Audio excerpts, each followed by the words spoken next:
Bom, a classificação de TNM, criada pela American Joint Committee on Cancer, é uma organização norte-americana que padronizou o estadiamento de todos os cânceres sólidos.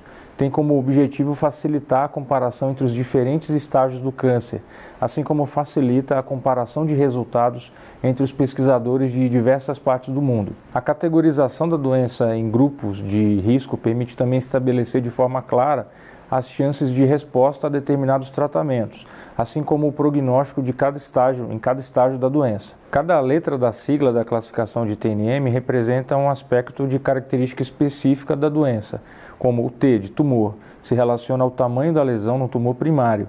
Por exemplo, os tumores T1 se referem a lesões que não podem ser detectadas através de um exame físico ou mesmo por exames de imagem, sendo geralmente diagnosticados através de uma biópsia. No câncer de próstata, por exemplo, 70% de todos os casos diagnosticados se encontram na categoria T1. Bom, T1, o que significa esse 1?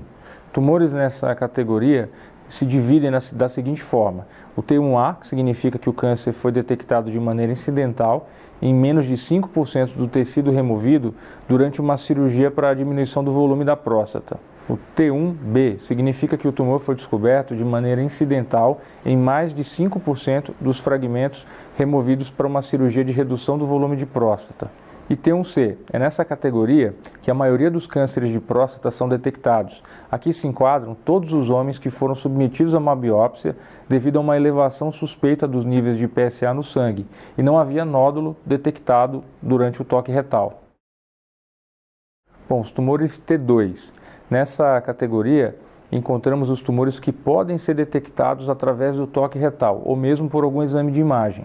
A sua classificação é baseada no grau de comprometimento dentro de cada lobo da próstata. Tem o T2A, que é o tumor que compromete menos da metade de um lobo da próstata. O T2B, o tumor compromete mais do que a metade de um lobo da próstata. E o T2C, onde o tumor compromete ambos os lobos da próstata. Em seguida, temos os tumores T3.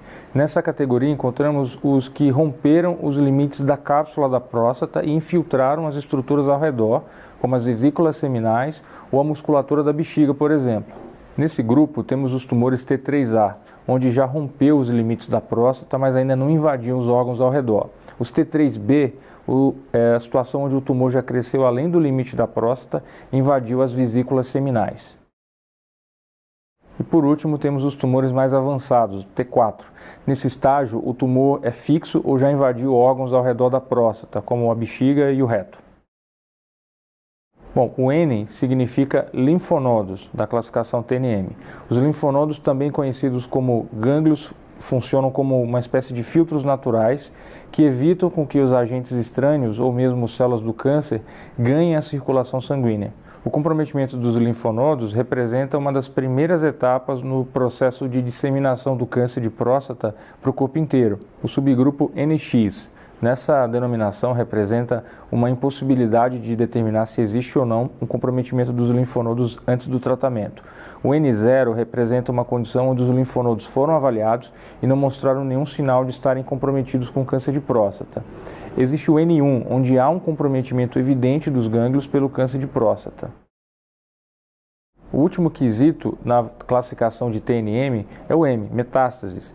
Esse grupo representa uma situação onde as células do câncer de próstata conseguiram romper a barreira dos linfonodos e cair na circulação sanguínea, se alojando em órgãos à distância, como pulmões, ossos e fígado, por exemplo.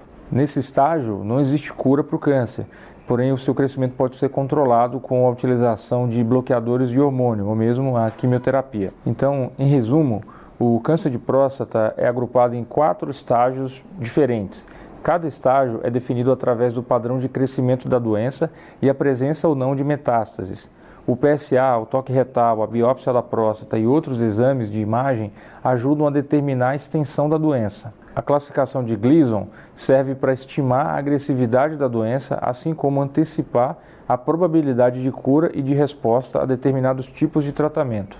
Os médicos usam o sistema de TNM para categorizar em grupos de risco todos os homens com câncer de próstata e também utilizam a classificação para poder comparar resultados entre os diferentes serviços médicos no mundo inteiro.